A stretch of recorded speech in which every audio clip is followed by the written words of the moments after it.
আছে যে বিশ্ব রোডের ঈদগাঁও বাজারস্থ যে প্রবেশমুখ রয়েছেন, এখানে যে খানা গন্তব্যে পরিণত হয়েছেন, এটিতে একটি ঢালাইয়ের কাজ চলছে। মূলত এটি খানা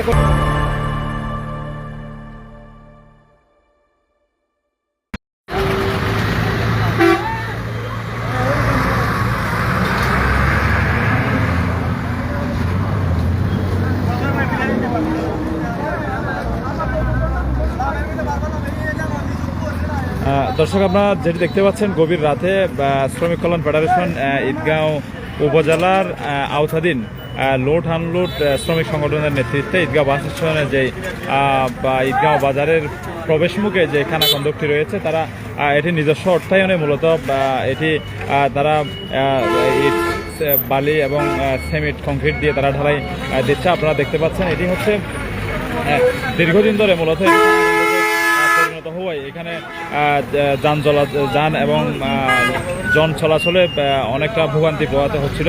তারা বিশ্ব রোডের যে ঈদগাঁও বাজারের প্রবেশমুখ রয়েছেন, এটিতেই মূলত বাংলাদেশ শ্রমিক কল্যাণ ফেডারেশনের আওতাধীন লোড আনলোড শ্রমিক সংগঠনের নেতৃত্বেই মূলত এটি তারা নিজস্ব অর্থায়নে এই কাজটি করছেন। এখানে যারা উপস্থিত রয়েছেন, শ্রমিক কল্যাণ ফেডারেশনের সহসভাপতি শাহজাহান ভাই উপস্থিত রয়েছেন। আমরা শাহজাহান ভাইয়ের কাছ থেকে মূলত জানতে চাইব যে এটি মূলত কারা করছেন এবং অর্থায়ন কারা করছেন এবং কেন করছেন মূলত বিষয়টি। শাহজাহান ভাই, আমরা এখানে দেখতে পাচ্ছি আপনারা গভীর হচ্ছেন এবং কেন করছেন? আসলে এটা হচ্ছে আমাদের বাংলাদেশ শ্রমিক কল্যাণ ফেডারেশন লোড আনলোড শাখার উদ্যোগী তাদের নিজস্ব অর্থায়নে এই কাজগুলো করছে। তারা প্রতি বছরই এই কাজগুলো করে থাকে। গত বছরও এখানে কাজ করছিল, এটা আমাদের জানা আছে। আর আজকে হঠাৎ তারা উদ্যোগ নিয়ে এই কাজটা করতেছে। মানুষ যাওয়ার সময়, গাড়ি যাওয়ার সময়, রুগী যাওয়ার সময় রুগীরা খুব কষ্ট পাচ্ছে। গাড়িটা একটু রাস্তার সাথে এটা অনেক ডিস্টেন্স হয়ে গেছে।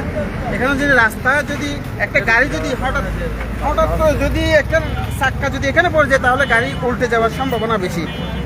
এই ইয়া থেকে এটা দেখেই তারা সউদ্যোগে তারা নিজস্ব অর্থায়নে লোড আনলোড শাখা এই কাজটা করতেছে। তাদের এই কাজকে আমরা সাধুবাদ জানাই।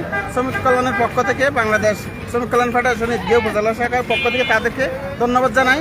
যাতে এই কাজ তারা বারবার করে, তাদেরকে আমাদের উৎসাহ প্রদান করতে হবে। তার মানে হচ্ছে তারা ঈদগাঁও বাজারের যে প্রবেশমুখ, এটিতে আমরা দুটি অংশ দেখতে পাচ্ছি। একটি অংশে তারা আজকে ঢালাই দিচ্ছেন, আগামীকালকে কি যে বাকি অংশ রয়েছেন এটি দিবেন নাকি? জি, আগামীকালকে এটা যেহেতু দুই অংশ, এক সাইড দিয়ে গাড়ি চলাচল করার জন্য এক সাইড রাখতে হবে।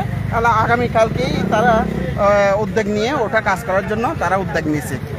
জি দর্শক, আপনারা যেমনটি জানাচ্ছিলেন, বাংলাদেশ শ্রমিক কল্যাণ ফেডারেশনের ঈদগাঁও উপজেলা শাখার যে তাদের আওতাধীন সংগঠন লোড আনলোড শ্রমিক সংগঠনের নেতৃত্বেই মূলত এটি তাদের নিজস্ব অর্থায়নে ঢালাই দেওয়া হচ্ছে। আপনারা দেখতে পাচ্ছেন এখানে দুটি অংশ মূলত আমরা দেখতে পাচ্ছি। একটি অংশ তারা আজকেই দিচ্ছেন, আরেকটি বাকি অংশ যেটি রয়েছেন এটি গাড়ি চলাচলের সুবিধার্থে মূলত তারা আজকে উন্মুক্ত রেখেছেন। আগামীকালকেই তারা সেই ঢালাইটি দেবেন। আজকে আমি জানতে চাইবো, আমাদের সভাপতি যিনি আছেন, আপনি কি বলবেন যে আপনাদের মূলত কী কারণে আপনারা এই নিজস্ব অর্থায়নে এই উদ্যোগটি নিচ্ছেন বা কি অসুবিধার কারণে আপনারা এটি নিচ্ছেন? আসসালামু আলাইকুম রহমতুল্লাহ। আমি এই কাজটা করছি যে মূলত এখানে যাতায়াতের গাড়ি উল্টে যায় আর আমাদের মালের গাড়ি নষ্ট হয়ে যায়। আজকেও 2টা গাড়ি নষ্ট হয়ে গেছিলো। তারপর এর আগে প্রত্যেক দিন একটা না হয় 2টা। এটা তো কেউ সংস্কার করার মতো নাই। আমি তো প্রতি বছরই এই কাজটা প্রায় সময় করি। গত বছর 2বার করছিলাম এই 2 সাইডে, তারপর এর আগের বছরও 2 সাইড করছিলাম। আজকেও দেখছি যে কয়েকদিন হচ্ছে 5-6 মাস এটা যখন কেউ কাজ করছে না, তাহলে আমি উদ্যোগ দিয়েছি আমার সংগঠনে সবাইকে নিয়ে এই কাজটা করার। কি পরিমাণ টাকা আপনাদের লাগতে পারে এখানে? ইনশাল্লাহ সেটা আমাদের অর্থ থেকে যাই লাগুক না, সেটা থাক। সেটা তো আমরা জনগণকে দেখানোর জন্য না, সেটা তো আল্লাহর কাজ। এখানে লক্ষ লক্ষ মানুষ যাতায়াত, কত পরিচয়, কতজন গরিব, তো রিক্সা টনটম ওরাও তো গরিব, ওদের তো কষ্ট তো আমাদেরই কষ্ট।